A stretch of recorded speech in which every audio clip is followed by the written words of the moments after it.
The night my life changed, I was wearing mismatched socks and eating leftover pad thai straight from the container. That detail shouldn't matter, but I keep coming back to it. How ordinary everything was. How I'd just gotten home from a 12-hour shift at the dental office where I worked as a hygienist. How I'd kicked off my shoes by the door. How I'd been scrolling through my phone, looking at absolutely nothing.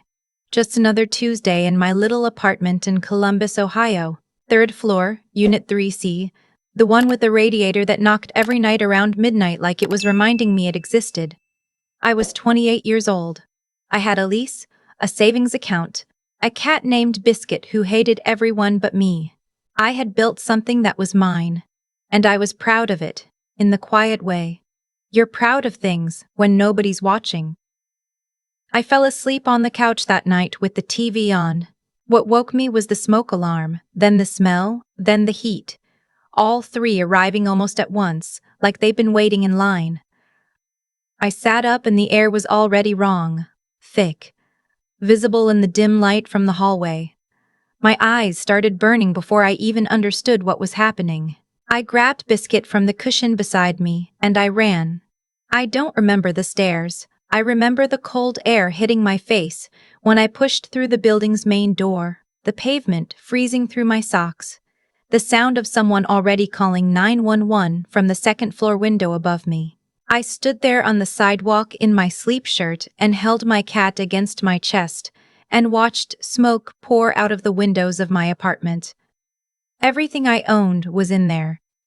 My laptop, my grandmother's ring that I kept in the little dish on my nightstand, 3 years of my life, arranged inside 4 walls that were currently on fire, a neighbor I barely knew, a young guy named Pete who lived in 2A, draped his jacket over my shoulders and didn't say anything. I was grateful for that. I couldn't have answered any words right then. The fire trucks arrived, then more trucks. Then the street was full of lights and noise, and I just stood there, frozen, watching it all from the curb like I was outside my own body. My first call was to my mother. I want to explain why, even now, because looking back it feels almost foolish. Calling the one person who had spent years making me feel like a burden whenever I needed something. But she was my mother. It was 2:47 in the morning. My apartment was burning. And in that moment, all I could think was, I need my mom. She answered on the 4th ring. What? Not hello, just what? Like I'd interrupted something. Mom. My voice was shaking so hard I could barely form the words. Mom, there's a fire. My apartment. The whole floor is on fire. I got out, but I don't have anything, I don't. Are you hurt? No, but Then why are you calling me at 3 in the morning? I actually pulled the phone away from my ear and looked at it, like maybe I'd dialed the wrong number. Because my apartment is on fire. Because I have nowhere to go. There was a pause. Then I heard her say something to someone else in the room, a murmur, a response, low voices, and when she came back she said, You have renter's insurance, don't you? Call them. We're not in a position to help right now. We're not in a position to help. I stood there on that cold sidewalk, Biscuit shaking inside Pete's jacket against my chest. And I felt something go quiet inside me, not numb. Quiet. Like a door closing. Okay, I said. Get some sleep. And she hung up. I want to tell you I was surprised. But the honest truth is that some part of me had expected it. Not consciously. I wouldn't have said out loud, my mother will refuse to help me if my home burns down. But somewhere deeper than that, somewhere that kept score without my permission, I already knew. What I didn't know yet was why. The Red Cross placed me in a motel for the first 2 nights. I sat on the edge of a bed that smelled like cleaning products and stared at the wall and made lists in my head of what was gone. The ring, my winter coat, my passport, the journals I'd kept since I was 16. On day 3, I moved in with my coworker Sylvie, who had a pull-out couch and didn't ask too many questions. I borrowed clothes. I called my insurance company. I filed the police report. I did everything you're supposed to do when your life comes apart at the seams, and I did it all alone. My mother texted me once, 2 days after the fire. Hope you're getting settled. Let us know if you need anything. Let us know, as though the offer canceled out the hanging up. My stepfather didn't reach out at all. I'd never fully trusted him, if I'm being honest. He'd been in my mother's life since I was 19, and from the beginning, there was something about him that made me feel like I was being assessed rather than welcomed. Not mean, exactly. Just watchful. The kind of person who always seemed to be running calculations behind his eyes. His name was Stuart, and he managed my mother's finances, which I only knew because she'd mentioned it once and then never brought it up again, the way you don't bring up things that might invite questions. I didn't ask questions. I should have. About 3 weeks after the fire, I got a phone call from a number I didn't recognize. Columbus area code. I almost didn't pick up. Is this Margot? A woman's voice, professional, unhurried. Yes. My name is Teresa Vance. I'm a fire investigator with the Columbus Fire Department. I was hoping I could ask you a few questions about the fire at your building on Clement Street. I sat down on Sylvie's couch. Of course, I said. Whatever you need. I appreciate that. I want to start by asking, in the week before the fire, do you know who had access to your apartment? Everything slowed down. I turned the question over in my mind. Who had access? Not, did you leave the stove on? Not, were you smoking in bed? Who had access? I have 2 spare keys, I said slowly. I gave one to my friend Sylvie, who I'm actually staying with now, and one to my mother, in case of emergencies. Investigator Vance wrote something down. I could hear it through the phone, the soft scratch of pen on paper. And when was the last time your mother visited your apartment? My mouth went dry. About 10 days before the fire, she came by to drop something off. She had her key. Was anyone with her? I closed my eyes. My stepfather. He waited in the car, I think. Or, I thought he waited in the car. Another pause. Another note written. Thank you, Margot. We may be in touch again. In the meantime, please don't discuss the details of this conversation with anyone involved. After she hung up, I sat on that pull-out couch for a long time and listened to the sound of traffic outside, and tried to understand what my body was already starting to tell me. The next few days were strange. I kept replaying my mother's visit in my head. She'd brought over a casserole dish she'd borrowed from me months earlier. She'd come inside, we'd had coffee. She'd admired the new rug I'd put in the living room. Stuart had stayed in the car, or so I'd assumed. I'd waved at him through the window and he'd waved back, and I'd thought nothing of it. But had he actually stayed in the car? My apartment was on the 3rd floor. The building had an elevator. There was no front desk, no doorman, just a buzzer system and a key. If my mother had let him up, if she'd handed him her spare key while I was making coffee in the kitchen, I stopped myself. This was crazy. These were my parents. My mother was many things, cold, avoidant, conflict-averse to the point of being useless. But she wasn't this. She wouldn't be this. 3 days later, Investigator Vance called again. We've completed our preliminary investigation, she said. The origin of the fire has been determined. It started inside your apartment unit, Margot. Specifically, it started near your kitchen, but the ignition point was not the stove or any appliance. The fire was deliberately set. I pressed my hand flat against my sternum like I was trying to hold my chest together. The building has security cameras in the elevator lobby and the stairwells, she continued. We've reviewed the footage from the 10 days leading up to the fire. And? My voice came out smaller than I expected. Your stepfather entered the building on 2 separate occasions when you were not home.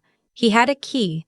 He was in your unit for approximately 14 minutes on the first visit and 22 minutes on the second visit, which occurred 2 days before the fire. The room tilted. The second visit, Vance said carefully, was when investigators believe the incendiary device was placed. Incendiary device. Those 2 words sat in my head like stones. Why? I said. And then I couldn't finish the sentence. We're still working on establishing motive, she said. But I have to ask you something, and I want you to take your time. Do you have a renter's insurance policy? Yes. Do you know who the named beneficiary is on that policy in the event of your death? I hadn't thought about it in years. I'd set up the policy when I moved in, and I'd named my mother because she was my emergency contact, and I hadn't thought to update it since. My mother, I said. Silence. There's one more thing, Vance said. We found evidence your stepfather also looked into a separate policy, a life insurance policy, one that would have paid out significantly in the event of your death in a residential fire. I sat down on the floor. I don't know why. I just needed to be lower than the furniture. He never finalized that policy, she said. He'd submitted an application in your name, forged your signature. We found the paperwork. Here is what I know about my mother, and what I've always known. She loves my stepfather more than she's ever loved anything or anyone, including me. I understood this intellectually by the time I was 22. I'd watched her reshape herself around him, her opinions, her schedule, her priorities. I'd watched her choose his comfort over my presence at holidays more than once. I told myself it was just love, that people make room for their partners, that I was being unfair.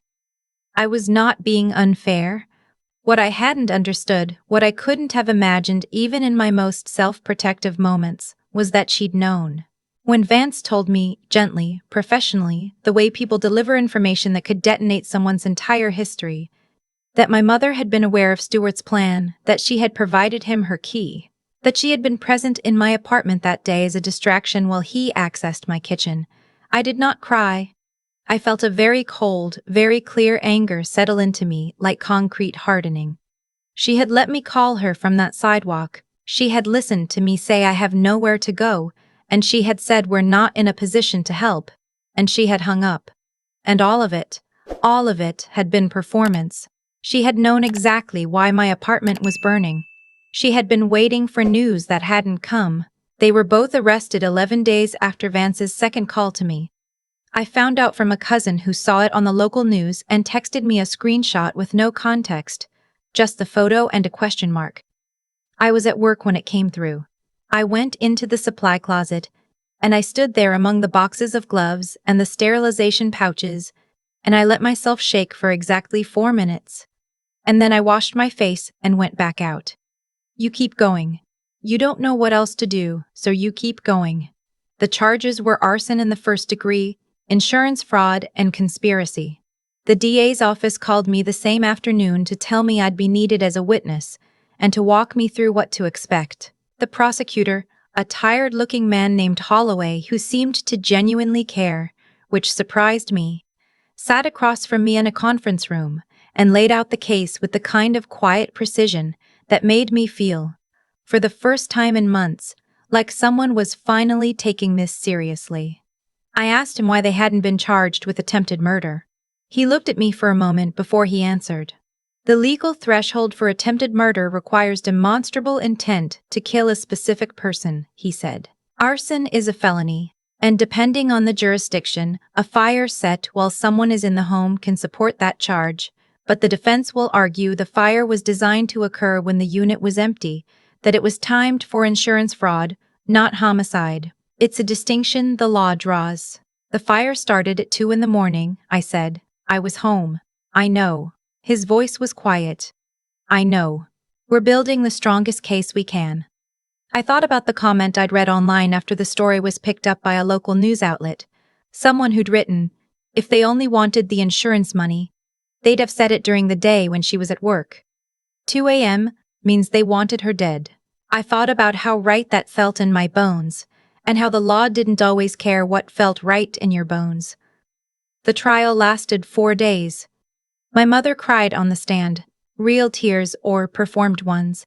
I genuinely couldn't tell anymore, and that was its own kind of grief. Realizing I'd lost the ability to read her face as a face I trusted. Stuart was colder. He answered questions with the minimum number of words and looked at his attorney more than he looked at anyone else. I testified on the 3rd day. I wore a blue blazer I'd bought specifically for this, because I had almost nothing left of what I used to own, and I wanted to stand there looking like someone who had rebuilt herself from nothing and was still standing. I told the truth. All of it. The casserole dish visit, the coffee, the wave through the window, the phone call on the sidewalk, the way she'd said we're not in a position to help, and then hung up. I looked at her when I said that last part. I don't know why, I just needed her to know that I remembered exactly. She looked at the table. They were convicted on all charges. Stewart received 7 years. My mother received 4, with the possibility of parole in 2.5, given her cooperation after the arrest. She turned on him once it became clear the case was airtight. Even that felt consistent with who she was. Right up to the end, she calculated what would cost her the least. 4 years. For conspiring to burn her daughter alive in her sleep. I won't pretend I made peace with that number. I haven't. I've talked to enough people who know how the legal system works to understand why the sentences landed where they did, and understanding something is not the same as accepting it.